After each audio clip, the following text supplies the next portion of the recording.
ठीक से लिस्ट देखकर मृत्युलोक से मनुष्यों को लाइएगा। पिछली बार की तरह गड़बड़ मत कर दीजिएगा। गड़बड़ हमसे नहीं, आपसे भी तो हुई थी। बिना वेरीफाई किए हुए आपने कई आदमियों को स्वर्ग के बदले नर्क और नर्क जाने वाले आदमियों को स्वर्ग का टिकट अलॉट कर दिया था। वो गलती भी आपके चलते ही हुई थी। आप ही नीचे मृत्युलोक में बिना लिस्ट वेरीफाई किए एक ही नाम और राशि के कई लोगों को एक साथ ले आए थे। जानते भी हैं आप कितना कंफ्यूजन हो गया था। कंफ्यूजन? और आपने जो वकील को स्वर्ग भेज दिया था, उसके बाद उसे नर्क शिफ्ट कराने में दांतों तले चने चबाने पड़ गए थे। वो तो भला हो एक नर्क वाले मोटे क्लाइंट का, जिसके कारण वकील नर्क में ट्रांसफर हुआ। वो वकील बोल रहा था कि धंधे के लिए तो वो नर्क में भी चला जाएगा। ठीक है बाबा, मेरी ही गलती थी। अब जल्दी से पृथ्वी पर जाइए आप। एक पल भी देरी हुई तो अनर्थ हो जाएगा।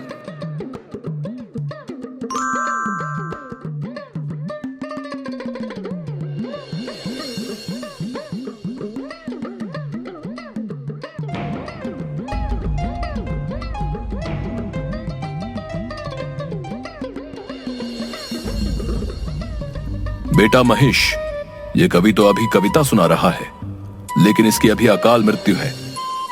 आओ इसे हार्ट अटैक देकर ले चलते हैं यहाँ से। मंच पर विराजमान अतिथिगण एवं श्रोतागण, वीर रस की एक पंक्ति आप लोगों को समर्पित कर रहा हूँ। अबे तिनके, एक हवा का झोंका आएगा तो न जाने किधर गिरेगा, लेकिन कविता पढ़ेंगे तो वीर रस की ही। वाह रे प्रभु, तेरी लीला तू ही जाने। चल भाई, तेरे पास 3 मिनट है, निकाल ले अपनी वीर रस की भड़ास। सुन ले ओ यमराज, चैलेंज करता है तुझे कविराज। आया है तू मुझे लेने आज, मुझे अपने श्रोताओं पर है नाज। बेटा महेश, ये इसे कैसे पता चला कि हम इसे लेने आए हैं? हमारे डिपार्टमेंट का कॉन्फिडेंशियल वर्क कोई लीक कर रहा है क्या? हमें तो लगता है कि पृथ्वीवासी हमसे ज्यादा मॉडर्न टेक्नोलॉजी का विकास कर लिया है।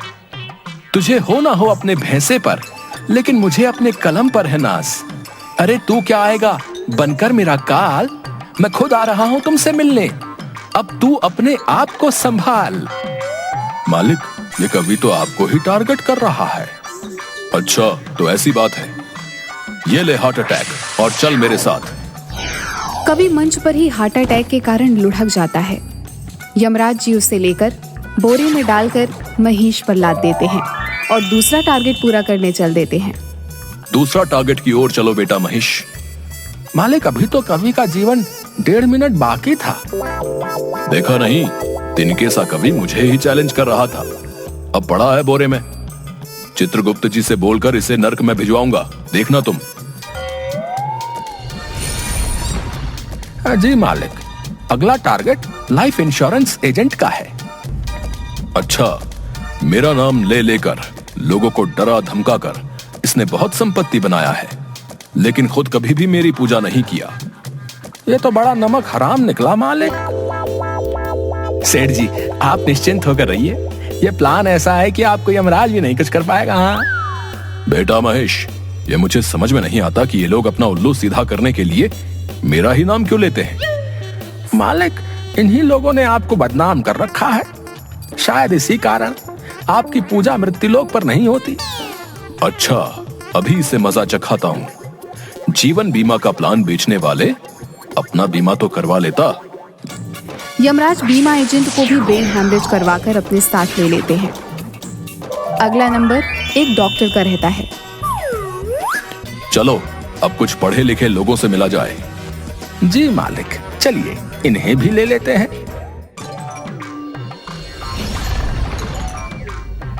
देखो भाई, तुम्हारे पेशेंट की हालत बहुत ही क्रिटिकल है।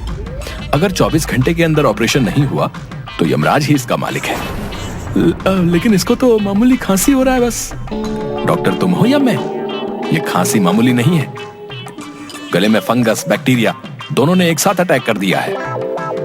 लेकिन इसके लिए आपने culture test, HIV test, x-ray, CT scan, इतने सारे टेस्ट क्यों लिखवा दिए हैं? इसलिए आप लोगों को कहता हूं, अपने से डॉक्टर बनने की कोशिश नहीं करें। मैं कोई रिस्क नहीं लेना चाहता। क्रिटिकल केस है पेशेंट का। चलिए अब काउंटर पर जाकर 2 लाख रुपया जमा करवाइए और 6-7 लाख रुपए का इंतजाम कर लीजिएगा। अब लेकिन इतना पैसा कहां से लाऊंगा? आप एक बार ठीक से चेकअप कर लीजिए प्लीज। मुझे नहीं लगता कि ऑपरेशन की जरूरत होगी। मैंने अच्छे से चेकअप कर लिया है। जाइए पैसे जमा कर और पैसे का इंतजाम कीजिए। अपने पेशेंट का यमराज नहीं बनिए। देख रहा है ना बेटा महेश, किस तरह इन लोगों ने मेरा नाम बदनाम कर रखा है। इस डॉक्टर को तो अब एक पल भी जिंदा नहीं छोड़ सकता।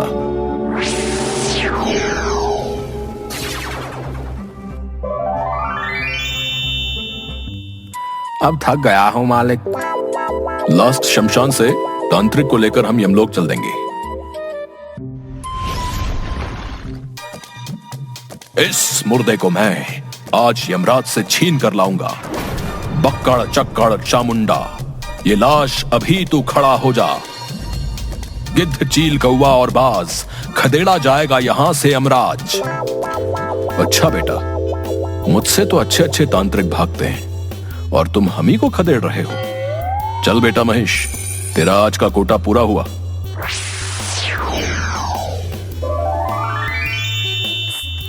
इस तरह यमराज कवि, एजेंट, डॉक्टर और तांत्रिक को लेकर यमलोक चले जाते हैं। लेकिन सब उल्टा पुल्टा हो जाता है। वहां पहुंचते पहुंचते उनका लिस्ट बदल जाता है। पता चलता है कि इन लोगों की जिंदगी अभी बाकी है। जो ओरिजिनल लिस्ट चित्रगुप्त जी ने दी थी, उससे यमराज का लिस्ट एकदम मैच नहीं कर रहा था। किसी तरह इसकी जानकारी उन चारों को लगती है, तो चारों स्वर्ग और नर्क के गेट के पास आंदोलन करने लगते हैं। कौन है वो मक्कार? अविलंब करो उसको गिरफ्तार। ज्योति से ज्योति जला देंगे, मारने वाले को मिट्टी में मिला देंगे। ओ कवि भाई, तुम्हें मल्टीविटामिन की जरूरत है, नहीं तो वेटिंग लिस्ट से निकल। यहाँ का कंफर्म लिस्ट में आ जाएगा। देख भाई कवि, तुमसे या जमाने से तेरी हालत छिपी नहीं है। हो सकता है हवा का एक झोंका तेरा अंतिम यात्रा का प्रबंध कर दे। इसलिए मैं तो कहता हूं कि एक अच्छी पॉलिसी हमसे ले लो। तुम तीनों सुन लो, कोई भी जादू टोना, वशीकरण मंत्र, काल, यमराज, बुरी आत्मा तुम्हारा कुछ नहीं बिगाड़ेगा। मेरी असीम शक्ति उन्हें परास्त कर देगी। अगर तुम मुझसे सेवा लेते हो, सेवा चार्ज मात्र 50,000 रुपए। पता तेलिया मसान, ऑपोजिट शमशान। वहीं दूसरी तरफ यमलोक में इसी बात को लेकर बहुत हंगामा चल रहा था कि पिछले कुछ दिनों से ऐसी गड़बड़ी क्यों हो रही है। चित्रगुप्त जी द्वारा बही खाता वहीं पलटने के बाद पता चलता है कि मृत्युलोक के एक अमेरिकी निवासी, जो कि एक सन की वैज्ञानिक है, उसने अपने सुपर कंप्यूटर की मदद से यमलोक के बही खाता को हैक कर दिया है।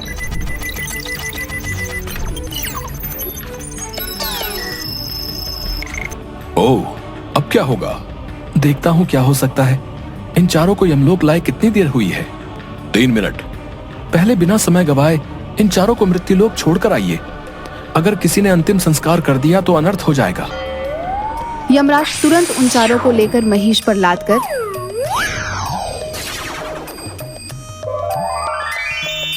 मृत्युलोक पहुंचते हैं।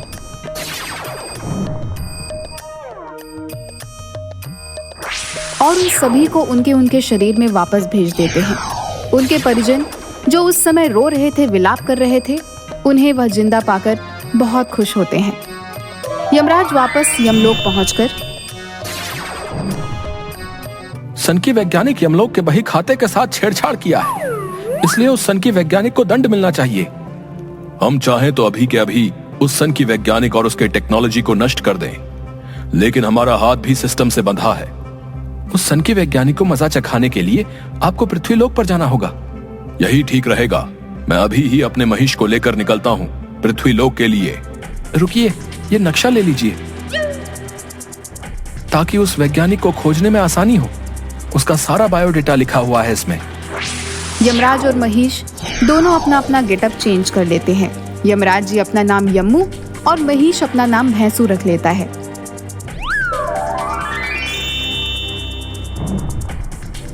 दोनों अमेरिका के हवाई द्वीप के एक निर्जन टापू पर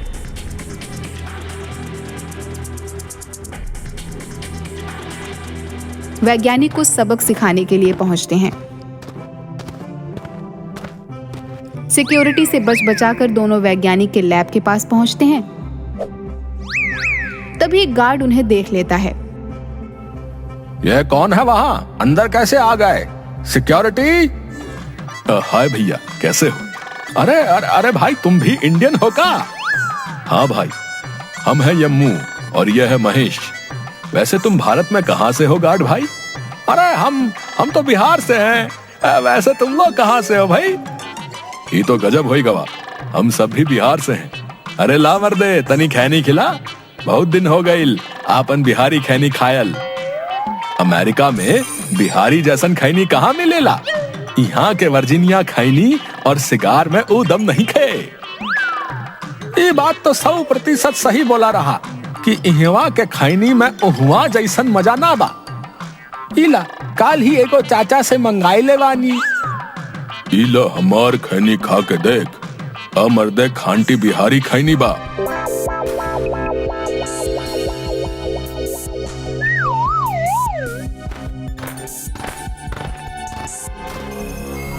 आओ आओ, वेलकम। तुम दोनों की एक्टिविटी मैं अपने सुपर स्मार्ट कंप्यूटर पर मेन गेट से ही देख रहा हूँ। जिस तरह से तुम दोनों ने मेरे सिक्योरिटी और गार्ड्स को चकमा दिया है, मैं तुमसे मिलने को और बेचैन हो गया था।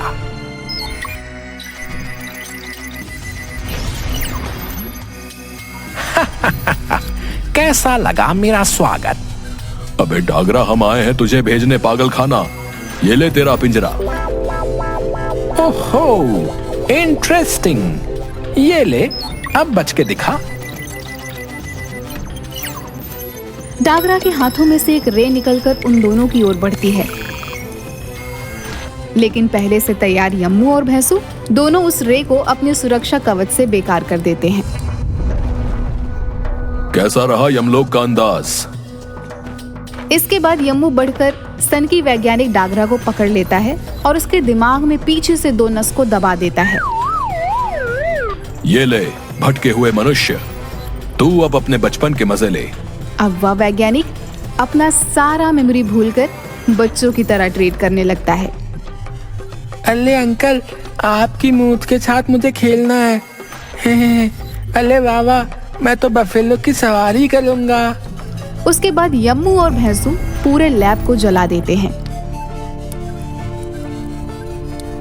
अब हमें जल्दी से यमलोक की तरफ निकलना चाहिए। ये नादान मनुष्य कहीं हमारे पल्ले ना पड़ जाए। हाँ प्रभु, जल्दी विराजिए, हम लोग निकलते हैं। और वहां से यमलोक वापस आ जाते हैं।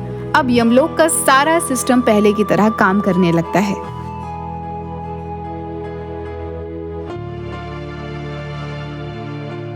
क्यों चित्रगुप्त जी, मानते हो ना कि यम है हम?